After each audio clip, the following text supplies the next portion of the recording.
evening, everyone. I hope you're doing well. Today I figured I just got this book in for my daughter not too long ago, and I figured I'd read a few Lives of the Saints, just briefly. Got this book from Ancient Faith Publications, Publishing. And I'll go over some of the saints that are in the book.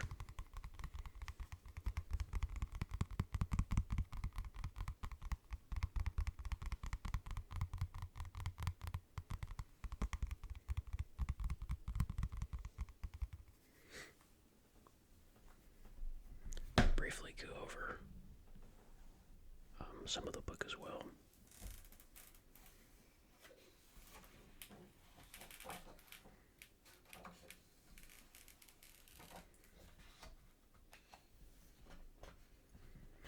Has all the saints listed in alphabetical order, and their page numbers as well, obviously for the table of contents. Has a brief introduction.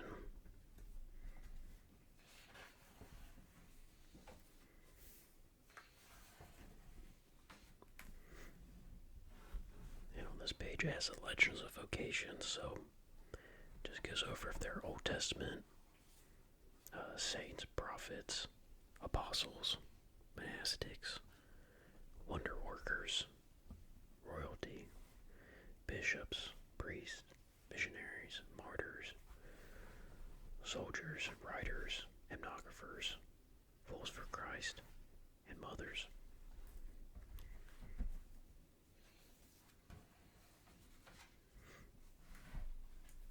Also has all the feast days listed for the saints in the book.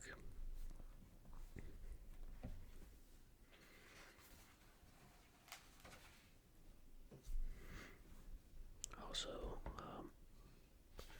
the time period or age of each of the saints, from the Old Testament saints down to the modern saints and the saints out of time. So like the archangels. In this book it just has Michael and Gabriel.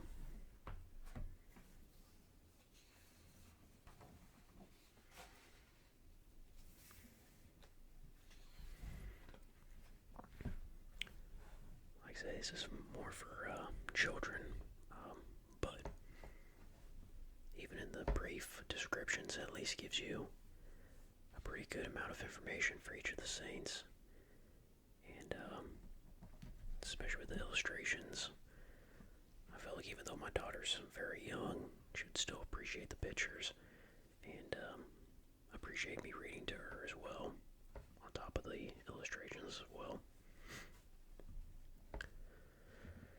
So we'll start out with Abraham, Old Testament.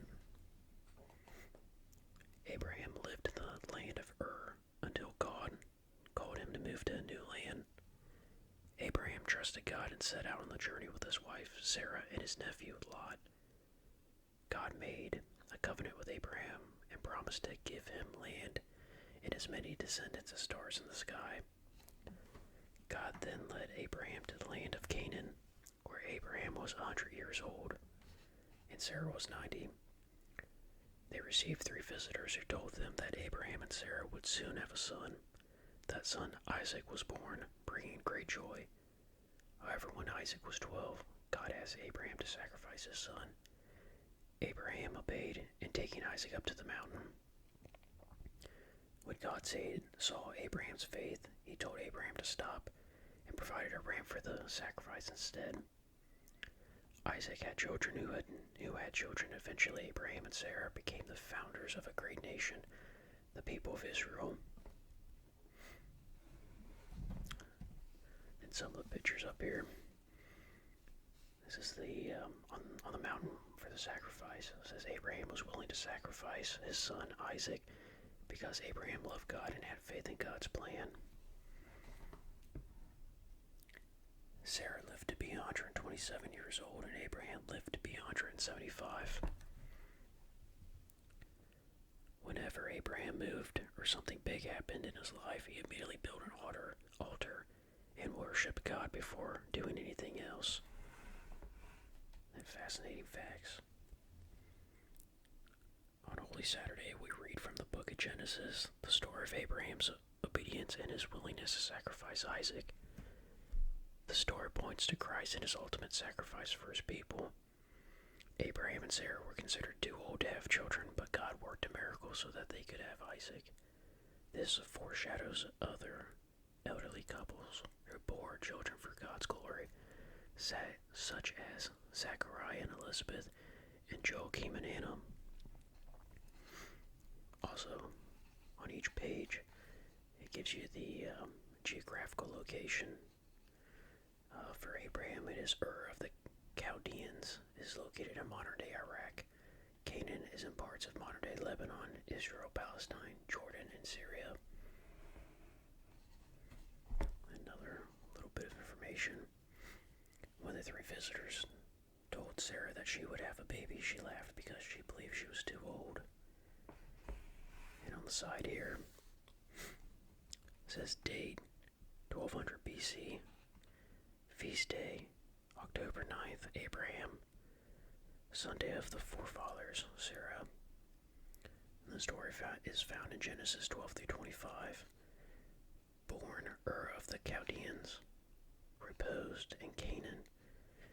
Invocation is an Old Testament saint.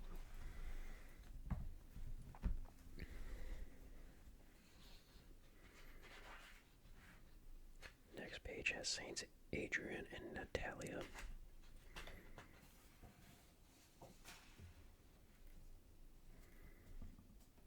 Aidan of Lindisfarne.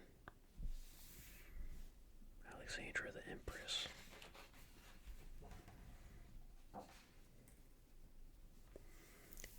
Anastasia the Great Martyr. Andrew the First Called. St. Anthony the Great. St. Artemius. St. Artemius of Fracola. Athanasius the Great. Barbara the Great Martyr. Basil the Great. Benedict in Scholastica.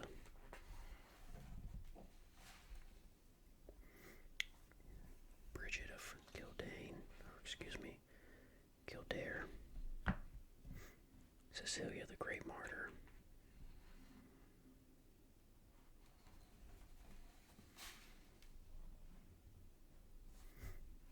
There's a page of Chinese new martyrs. Christina the Great Martyr.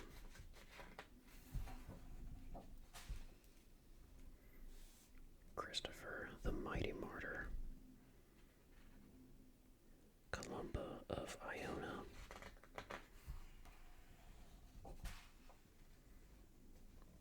Constantine and Helen. Cosmos and Damian.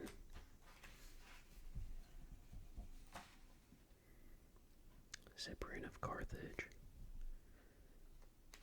Saint Methodius and Cyril.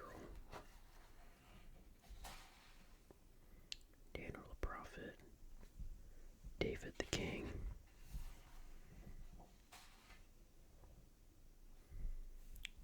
Demetrius the Mirror Streamer. Elijah the Prophet. Elizabeth the New Martyr. Ephraim the Syrian. Genevieve of Paris. George the Trophy Martyr. I'll read St. George right now. St. George was born in Cappadocia after his father died. His mother, who was a Christian, took her son to Palestine in order to raise him in her homeland. St. George became a soldier and was quickly promoted to tribune and then prefect. his faith a secret until Emperor Diocletian began persecuting the church. The saint then presented himself to the emperor and declared that he was a Christian. Because St. George was a respected officer, the emperor tried to convince him to renounce his faith and sacrifice to idols. St. George stood firm and was tortured, but through it all, he did not give up his faith. Many of the soldiers who tortured him became followers of Christ because of his example. The emperor's wife, Queen Alexandra, also confessed Christ because of St. George's strong faith. Finally, St. George was beheaded, gaining a martyr's crown and becoming a champion in heaven for all Christians on earth. St. George is honored all around the world. Many countries claim him as their patron saint, including England, Ethiopia, and the country of Georgia. St. George is called a warrior saint because of his willingness to fight against evil and give up his life for Christ's sake. In some stories and icons, St. George is shown defeating a dragon through the power of God in the sign of the cross. The story of the dragon represents victory over evil. Fascinating facts. St. George gave away all of his possessions to the poor before going to court to declare himself a Christian. When the emperor offered to reward the saint if he sacrificed to idols, St. George replied that treasures are temporary, but Christ is forever. One of the emperor's magicians tried to poison St. George, but he remained unharmed. This caused the magician to repent and believe in Christ.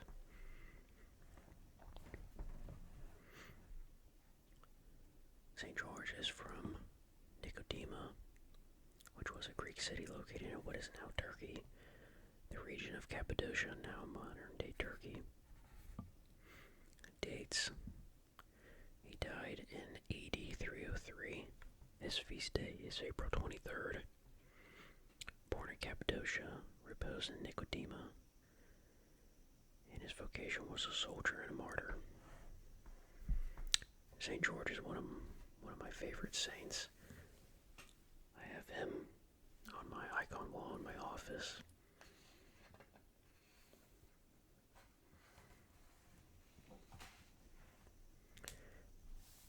We have Gregory of Nyssa, Gregory the theologian,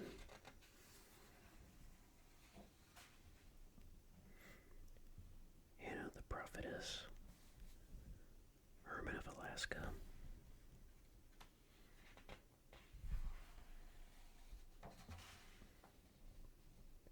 Hilarion the Great, Ignatius of Antioch,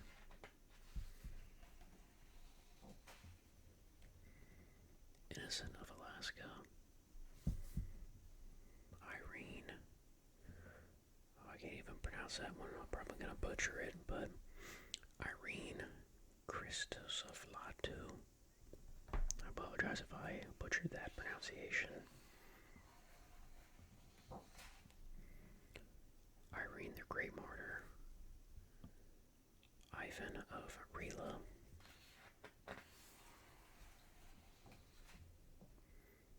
Joachim and Anna, John Chrysostom,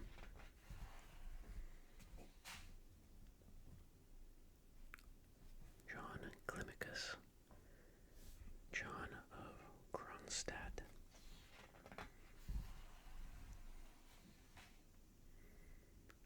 John of San Francisco, John the Baptist,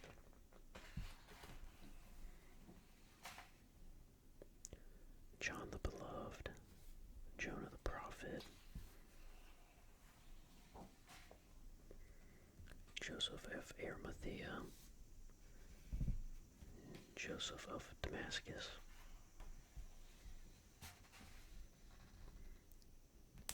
Josiah the Tenderhearted, Juliana of Lazarevo,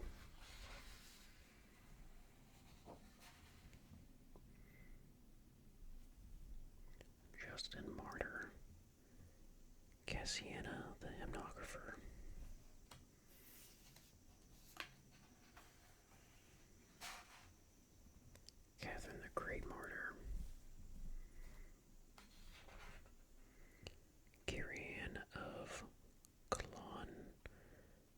Sinos. Another terrible pronunciation done by myself, but we continue. Leo the Great. Lucia of Syracuse.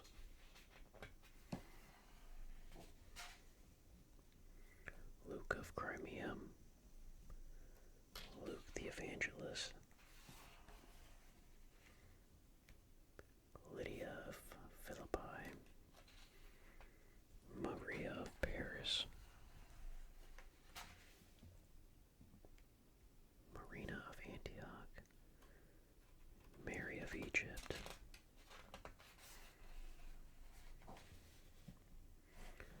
Mary the Theotokos. Since tomorrow is the feast for the Dormition of the Theotokos, it only makes sense for me to read it for her and for you guys as well. So, I'll start off. The overarching themes of Mary's life are purity, peace, and obedience to God. Mary was the long prayed for only child of the righteous saints Joachim and Hannah. Her parents promised to consecrate her to God and took her to live in the temple at the age of 3. She remained there until the age of 12, when she was betrothed to Joseph, an elderly widower, who took Mary under his protection. Mary miraculously bore her son, Jesus, in virginity and stayed with him during his time on earth. At his crucifixion, Jesus entrusted her care to St. John the Beloved, who later sold his home in Galilee and bought a house in Jerusalem for the Theotokos.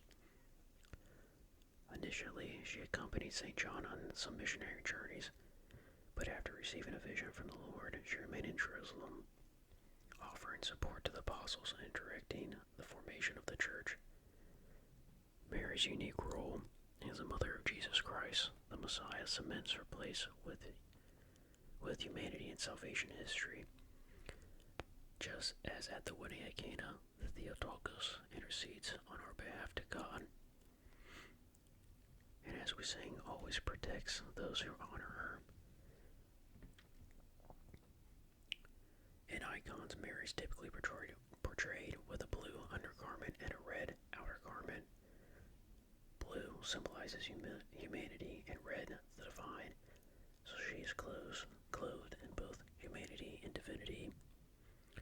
Icons of Christ typically show the opposite, a red undergarment and a blue outer garment, because Christ puts on human nature for our salvation. Fascinating facts. Hymns to the Theotokos and liturgies. From the Divine Liturgy of St. John Chrysostom. It is truly meet and right to bless you, O Theotokos, ever blessed and most pure, and the mother of our God, more honorable than the cherubim, and more glorious beyond compare than the seraphim. Without defilement, you gave birth to God, the Word. True Theotokos would magnify you. From the Divine Liturgy of St. Basil the Great. All of creation rejoices to you, O full of grace, the assembly of angels and the race of men, O sanctified temple and rational paradise. O glory of virgins. From you God was incarnate and became a child, and our God before the ages. He made your body into a throne, and your womb he made more spacious than the heavens. All of creation rejoices in you, O full of grace, glory to you. Mary, the Mother of God, has several titles. Panagia, which means all holy. Theotokos, which means God-bearer. The Virgin Mary, because she was never married and bore. The Virgin Mary, because she was never married and bore Jesus Christ without an earthly husband. She was born in Nazareth in Israel, reposed Mount Zion, Jerusalem, approximately 59 years old. Dates: 1st century BC to 1st century AD. Feast day on the next page here. I'll read those.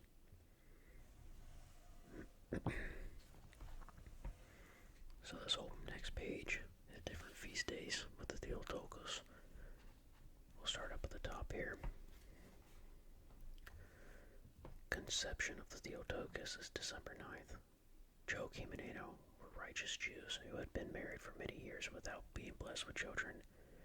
They conceived Mary and became the future grandparents of Christ. Like I say, that's on December 9th. Entrance into the temple, November 21st.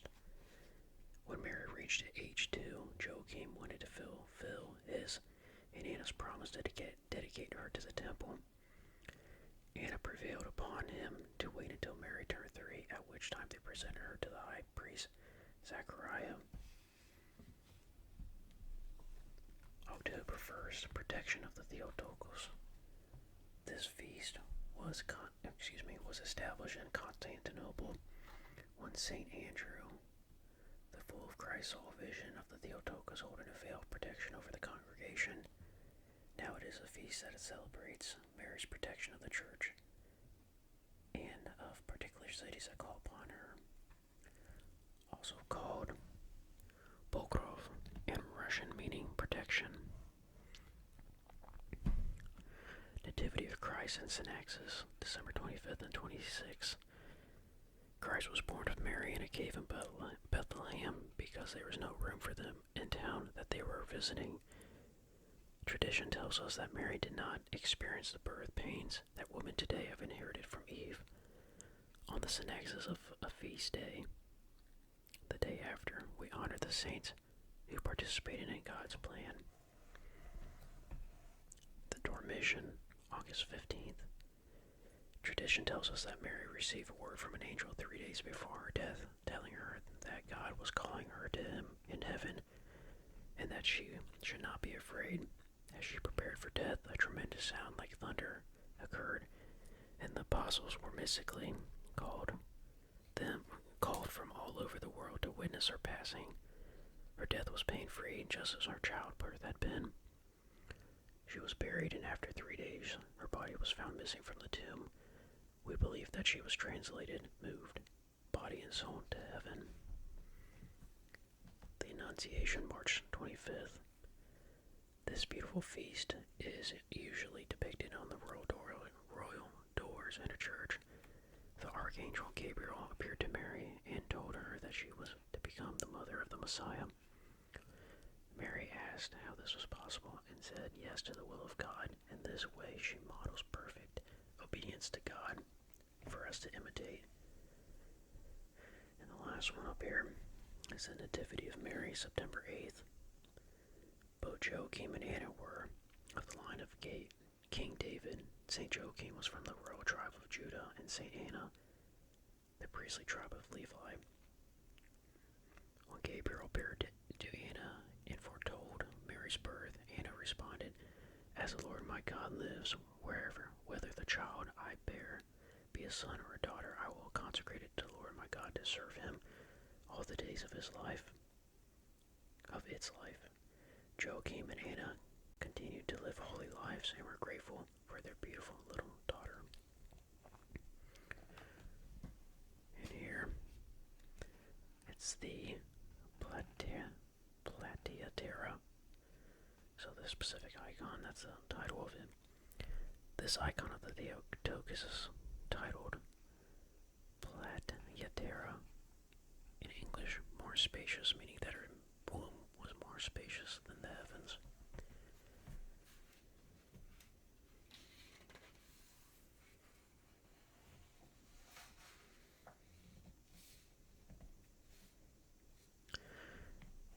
And I'll end this reading with Michael and Gabriel, the archangels. Saint Michael is my saint. The name I was chrismated with. Angels are supernatural beings and were among the first creations of God. They are bodiless spirits and are immortal, ageless, and without gender, yet they can take on human appearance. Archangels are one of 9 different orders or ranks of angels, including seraphim, cherubim, thrones, dominions, principalities, powers, virtues, archangels, and angels. Of the archangels, Gabriel and Michael are because they have interacted with humanity many times throughout history. It was the Archangel Michael who escorted Adam and Eve from paradise and who intervened at Abraham as Abraham was about to sacrifice Isaac. It was Gabriel who was sent to announce that Jesus and St. John the Baptist were to be born, who rolled away the stone from Christ's tomb, and who declared his resurrection to the myrrh-bearing woman. Though we don't have birth dates or ages, we know what has been revealed to us. We know about the angels through their interactions with humankind. Michael is the chief commander of all the bodiless hosts, and he defends the human race against the enemies of God. His name is a question. Who is like God? Gabriel is the herald of Jesus' incarnation. His name means the man of God. Fascinating facts. The word angel means messenger. Once a community of pagans diverted a river so that it would flood the miraculous spring of the Archangel Michael.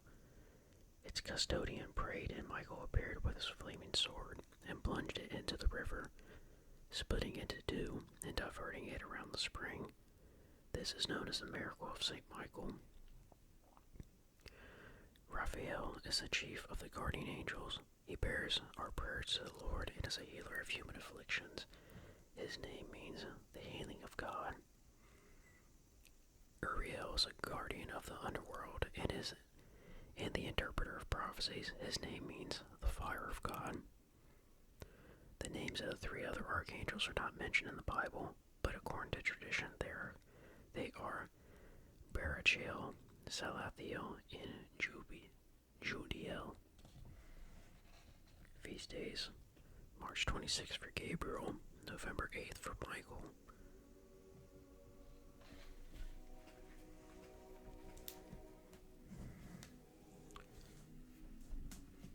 Hope you guys like this reading from this book. If you guys have any requests of Lives of Saints you want me to read, or to continue reading from this book, let me know in the comments. Also, let me know how the audio sounds. I've been messing with the settings, and hopefully these settings make for the best listening experience. I appreciate you guys watching and your continued support of watching and subscribing. I appreciate it. God bless and take care.